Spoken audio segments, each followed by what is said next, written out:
Anda kembali di Prime Time News. Pemirsa, sejumlah langkah besar dilakukan pimpinan Badan Bergizi Nasional atau BGN untuk membenahi pelaksanaan program makan bergizi gratis.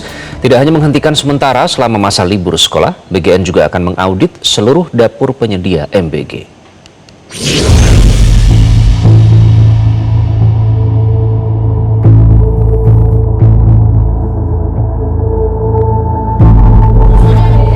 Pemerintah tidak main-main dalam melakukan perbaikan terhadap program makan bergizi gratis pasca ditemukannya praktik korupsi di internal BGN. Selain penegakan hukum, sejumlah langkah diterapkan BGN untuk berbenah agar pelaksanaan MBG lebih baik saat siswa kembali masuk sekolah. BGN menghentikan sementara MBG selama masa libur sekolah sambil mengaudit seluruh dapur penyedia atau SPPG. BGN juga akan memverifikasi sistem pendataan penerima manfaat. Hal ini penting dilakukan agar kebijakan benar-benar tepat sasaran. Kami juga memanfaatkan momentum untuk libur sekolah ini.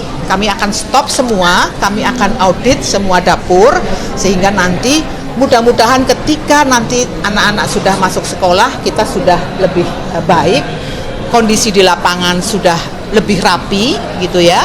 Dan terutama tadi masalah data, saya kawal betul teman-teman Pusdatin kami, dan juga kami sudah mulai melakukan koordinasi dengan pihak-pihak yang sebenarnya sudah memiliki data.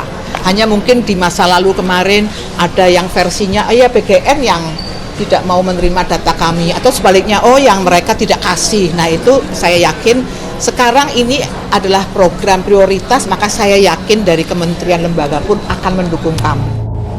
Tak hanya itu, BGN juga berencana mengubah skema insentif operasional SPPG atau dapur MBG 6 juta per hari.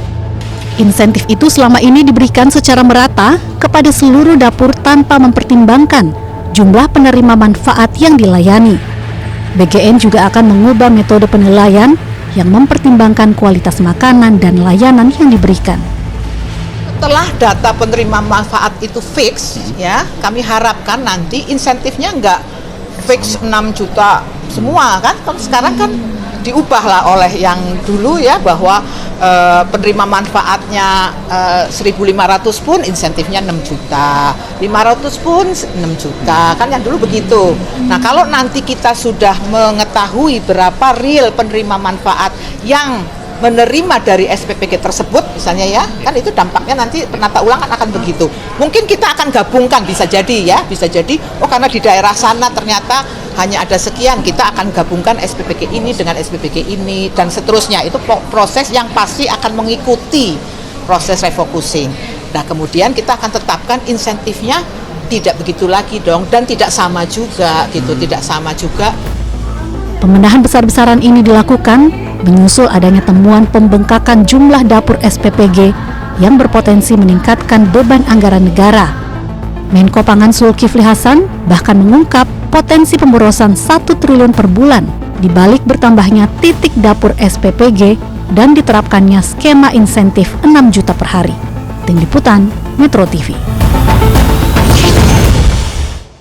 Program MBG kini dituntut untuk melakukan evaluasi total pasca Kejaksaan Agung membongkar dugaan praktek korupsi dan markup di lingkungan Badan Gizi Nasional. Lalu apa saja tindak lanjut dan kebijakan yang dirumuskan oleh pemerintah untuk merespon krisis kepercayaan publik terhadap program MBG? Kita langsung membahasnya bersama Kepala Badan Komunikasi Pemerintah, Muhammad Kodari. Mas Kodari, apa kabar?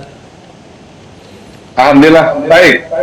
Terima kasih sudah bergabung dengan Prime Time News. Mas Kodari, ada tuntutan dari masyarakat sipil dan juga mahasiswa agar pemerintah menyetop atau menghentikan MBG. Jadi apa pertimbangan utamanya pemerintah memilih untuk menata ulang program MBG ini, Mas Kodari?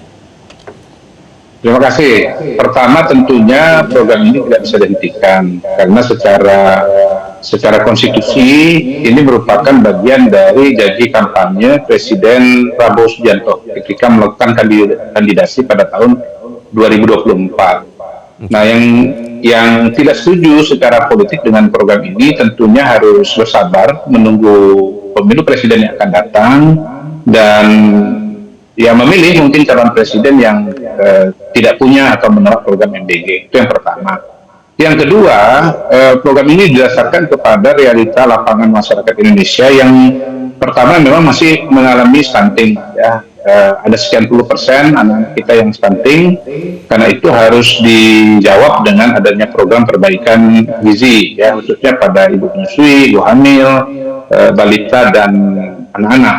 Nah, yang kedua tentunya kita ingin kualitas sumber daya manusia kita, anak-anak kita akan menjadi manusia yang unggul di masa depan, baik dari segi IQ maupun dari segi kesehatan. Pak Menteri Kesehatan, saya pernah mendengar beliau menyatakan bahwa MBG ini kalau berjalan dengan baik, maka sekitar 70% dari masalah kesehatan masyarakat Indonesia dapat diselesaikan. Nah, bahwasannya kemudian ada masalah hukum, ada masalah tata kelola, tentu kita akan cari solusinya. Dan tadi kita sudah mendengarkan penjelasan dari Ibu Sari, salah satu wakil Kepala BGN dengan latar belakang Wakil Kepala BPKP. Beliau menjelaskan beberapa langkah yang akan diambil.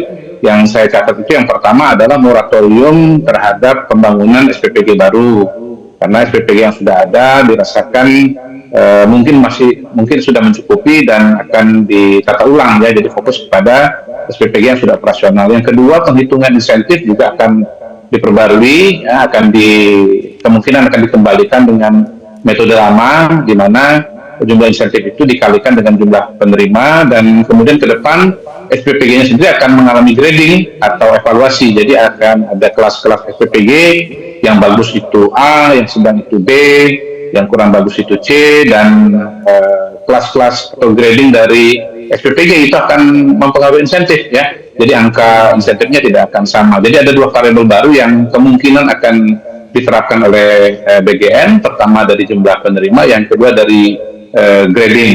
Nah, di luar itu tentu akan ada evaluasi yang sudah berjalan selama ini dan akan dilanjutkan dengan tingkat kedisiplinan yang lebih tinggi, misalnya mengenai kondisi fasilitas, syarat-syarat, kemudian proses memasak, takaran gizi, kesehatan, kebersihan, yang bisa meningkatkan kualitas pangan atau makanan yang akan ada tersedia di piring siswa dan para penerima manfaat dari MBG ini. Begitu, Mas. Oke, Mas Kodari, tadi Bu Agustina Arumsari ya juga menyebutkan relevan dengan penjelasan Mas Kodari sebelumnya soal data. Ini tentu sangat dibutuhkan untuk refocusing penerima manfaat, kemudian juga nanti untuk efisiensi anggaran yang sudah dikeluarkan. Nah, meskipun sebenarnya pertanyaannya untuk program seprioritas ini, apalagi ini janji Presiden, kok datanya bermasalah begitu ya, dan baru ketahuan sekarang begitu. Nah, jadi tata kelola seperti apa yang akan menjadi prioritas yang diinginkan Presiden Prabowo itu seperti apa, yang di mana yang pertama, Mas Kodari? Semuanya, bukan hanya salah satu, ya. Yang pasti kan kalau kita bicara SPPG, memang yang pertama dikerjakan tentunya adalah pengadaan SPPG itu sendiri. Artinya bicara mengenai kuantitas, dan kita lihat mulai dari awal tahun 2025 sampai sekarang pada bulan Juni tahun 2026 terjadi peningkatan jumlah SPPG dari masih beberapa ratus per hari ini. Catatan dari BGN hampir 28.000. Tentunya itu satu pencapaian yang sangat positif, ya, karena dalam waktu sekitar 1,5 tahun SPPG sudah menyebar di seluruh Indonesia dan mendekati target sekitar 30.000 yang merupakan catatan semula. Yang kedua, dari segi penerima kita juga sudah sangat luar biasa, mencapai 63 juta penerima per hari. Kalau kita bandingkan dengan negara-negara lain, Brazil misalnya, Brazil mencapai angka ini dalam waktu lebih daripada 10 tahun begitu. Jadi merupakan suatu prestasi secara kuantitatif. Nah, sekarang PR-nya adalah bagaimana masalah-masalah hukum dapat diselesaikan, masalah-masalah tata kelola dapat ditingkatkan, yang arahnya itu adalah arah kepada kualitas. Dan itu yang sudah disampaikan oleh Bu Nani sebagai pimpinan bagian yang baru kepada Bapak Presiden. Jadi fokusnya bukan lagi kepada kuantitas, tapi kepada kualitas.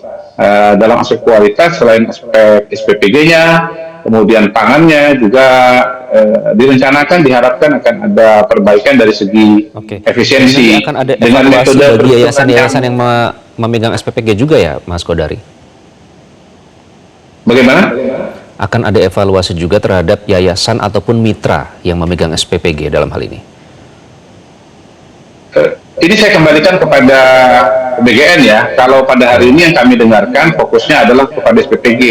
Karena sebetulnya ujung tombak dari pelaksanaan MBG ini ada di SPPG.